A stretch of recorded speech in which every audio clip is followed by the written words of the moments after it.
Well, I had the chance to go to college after I graduated high school back in 2000, and the idea of going into debt scared me because I didn't get any scholarships. A 33 on the ACT, a 1450 on the SAT was not enough for someone who was purely academic.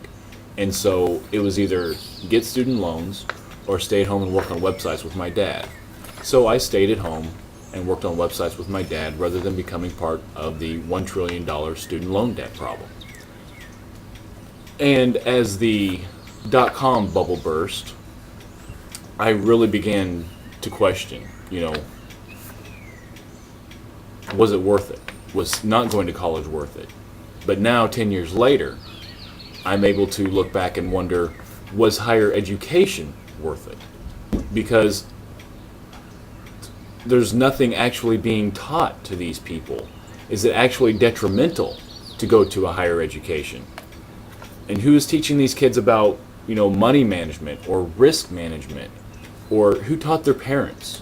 Did anyone teach them anything? And I wonder, is the main purpose to go to college to party? Is the experience worth more than the goal? Is going into debt and maybe getting a job that has obviously done the earth and future generations no benefit for centuries actually worth it? When money became the object of higher education and not the education and skill that came with it, education became obsolete. It became about getting a diploma that was somehow your ticket to a higher pay grade. Now, one was able to buy one's way to the top rather than earn it. This dilutes the pool of actual creative people with those who go to college to party and do everything they're not supposed to do. And those who actually get educated have no place to go because our country and our economy is run by people who like to party and do everything they're not supposed to do. Now, if it were up to me, the only public education people must receive would be that of reading, writing, and arithmetic, maybe language, foreign and domestic. The rest will be at the discretion of the student, the parent or parents, and the private sector. If government is to be involved, it should be as little as possible and deal only with that which is law and cannot change. The best government is one that can't be questioned, because there is no need to. There are no questions to ask. Government and the people should be united. All debates should happen amongst people, and only involve the government when the law is broken. Education is something everyone should receive, but beyond the basics, it should encourage one's natural talents and desires, not the economy or tradition or the law. Students today must take responsibility. Ultimately, no matter what the cost of education, getting a quality education is up to you. One does not have to go to college to be a student, nor does going to college make one a student.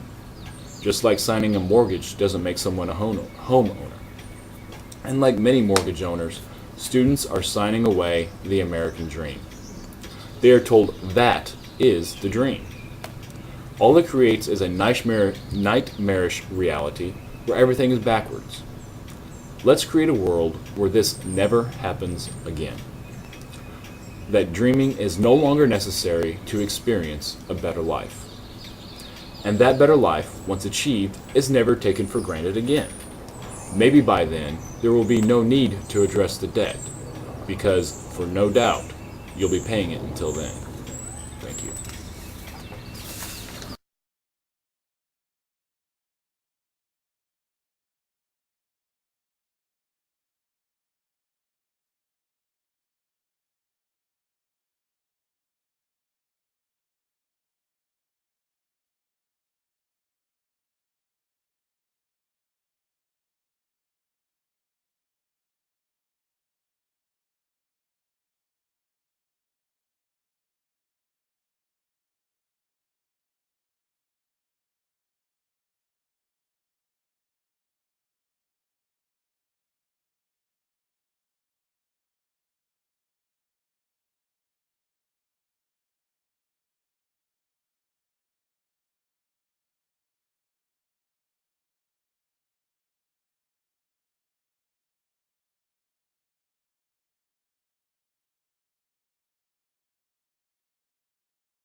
It's a way to create terrible precedent to go after journalists and a backdoor way to create an official Secrets Act. It's also meant to send a very chilling message to government employees not to speak out about fraud, waste, abuse, and patent illegality.